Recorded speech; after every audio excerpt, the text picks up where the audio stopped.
Hi friends, ఈరోజు మన తెలంగాణ అసెంబ్లీలో జరిగిన కొన్ని విషయాలు చూసుకుంటే, కామారెడ్డికి సంబంధించిన వెంకట్రామరెడ్డి గారు బీజేపీ ఎమ్మెల్యే వారు కొన్ని క్వశ్చన్లు అడిగితే, ఇప్పుడు దాదాపు ఈ 15 నెలల్లో కాంగ్రెస్ గవర్నమెంట్ వచ్చిన 15 నెలల్లో అతను శాసనసభ సాక్షిగా 84-86 క్వశ్చన్లు అడిగితే వాటికి సంబంధించిన ఇప్పటి వరకు 7, 8, 9 క్వశ్చన్లకు తప్ప మిగతా వీటికి కూడా ఆన్సరు శాసనసభ నుంచి, గవర్నమెంట్ నుంచి, మంత్రుల నుంచి కానీ, ముఖ్యమంత్రి నుంచి కానీ ఎలాంటి సమాధానం ఇప్పటి వరకు రాలేదని వెంకట్రామరెడ్డి గారు చాలా తీవ్రంగా విమర్శ చేశారు శాసనసభ సాక్షిగా.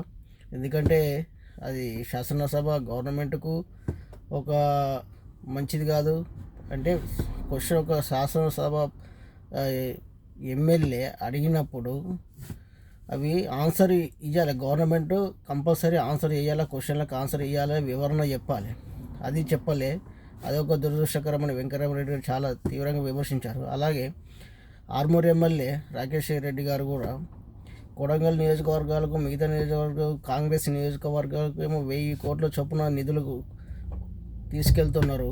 మరి మా ఆర్మూరు నియోజకవర్గానికి 15 నెలలు అయిపోతుంది, ఇప్పటికీ ₹1 కూడా నిధులకు ఇవ్వలేరు అన్న పరిస్థితి రాకేష్ రెడ్డి గారు నిలదీశారు శాసనసభ సాక్షిగా.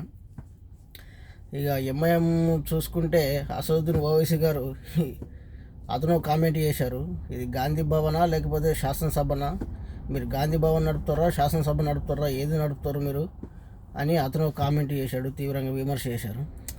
ఎందుకంటే తెలంగాణ గవర్నమెంట్ ఒక ప్రజల సమస్యలపైన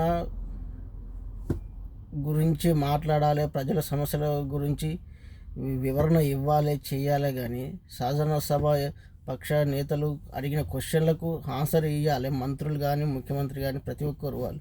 ఎందుకంటే వాళ్ళ దగ్గర ఆన్సర్ లేదు, నాకు తెలిసి అయితే ఆన్సర్ లేదు. ప్రతి ఒక్క సబ్జెక్ట్ మీద ప్రిపేర్ అయినట్టు కొడతలేదు, వాళ్ళ దగ్గర నాలెడ్జ్ లేదు, ఆపుడతా కంటెంట్ లేదు మాట్లాడదామంటే. వాడు అడిగిన క్వశ్చన్ల మీద ఆన్సర్ లేదు. అలాగే ఇంకోటి ఇష్యూ ఏంటంటే, శాసనసభ ఇన్నర్ హాల్లో ఈరోజు కేటీఆర్ గారిని, హరీష్ రావు గారిని తిన్మార్ మల్లన కలిసిండు.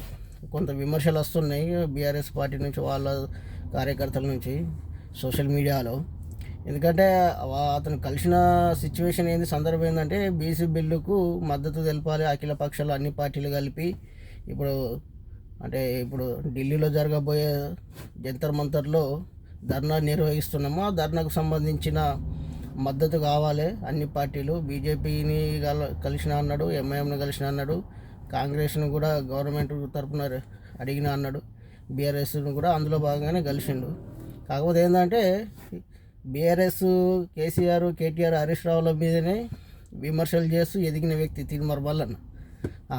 మెయిన్ కేసీఆర్ పైన, కేటీఆర్ పైన, వీళ్ళపైననే ఎక్కువ విమర్శలు చేసి సోషల్ మీడియాలో పాపులారిటీ సంపాదించుకున్న వ్యక్తి ఇప్పుడు కలవడం ఏంది, మీరు అతనితో మాట్లాడడం ఏంది అన్నట్టు కొంత విమర్శలు వస్తున్నాయి బీఆర్ఎస్ పార్టీ నుంచి.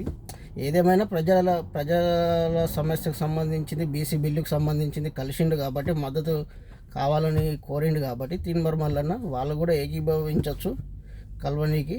ఓకే, కలిస్తే మంచిదే. ఎందుకంటే రాజకీయాలలో శాశ్వత మిత్రులు, శాశ్వత శత్రువులు ఉండరు.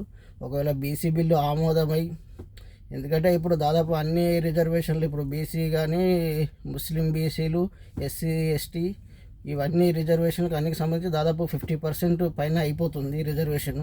ఒకవేళ 50% పైన అయిపోతే అది రాజ్యాంగంలో 9వ షెడ్యూల్లో చేర్చడం జరుగుతుంది. దానికి గాను జంతర్ మంతర్లో ధర్నా చేసి కేంద్ర ప్రభుత్వాన్ని డిమాండ్ చేసి ఇది బీసీ బిల్లు సక్సెస్ఫుల్గా చేయాలన్నది వాళ్ళ యొక్క ఆలోచన. చూద్దాం, సక్సెస్ అయితే అంతకే మంచిది. Okay friends.